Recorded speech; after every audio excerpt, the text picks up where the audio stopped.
This is your Monster Academy Campus TV, live from the Monster Studios with the latest news and your favorite gossip. And here is your most scaring monster, Roddy Rube. Okay, hi folks, this is Roddy Rube again, and as you know me, I'm around the world on conferences, talking with interesting friends, and today I got my good friend Dion Hinchcliffe with me.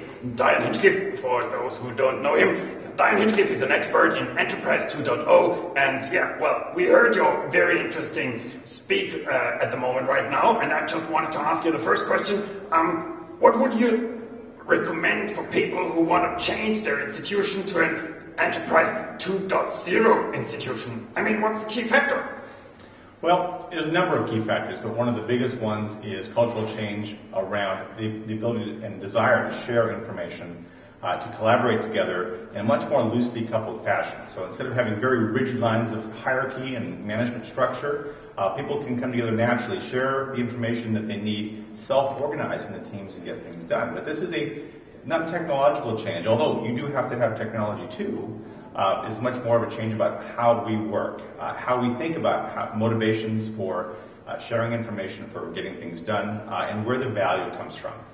So from an overall perspective, it's about changing our thinking more than it is about adopting tools, but you have to do both. Oh, that's very interesting. You were talking about the different cultures. So this is what I expect could be bridging the gap between two cultures. Would you think that Enterprise 2.0 would be an idea of changing the bridge or bridging between the real world and the monster world? I think, yes. If I understand your question, it is about taking communities of people that you may not have normally spoken with or collaborated with, particularly, most companies work with their trading partners, but most companies actually almost ignore their customers. They want to sell them things and they want to support them as little as possible, but other than that, they have very little contact with them.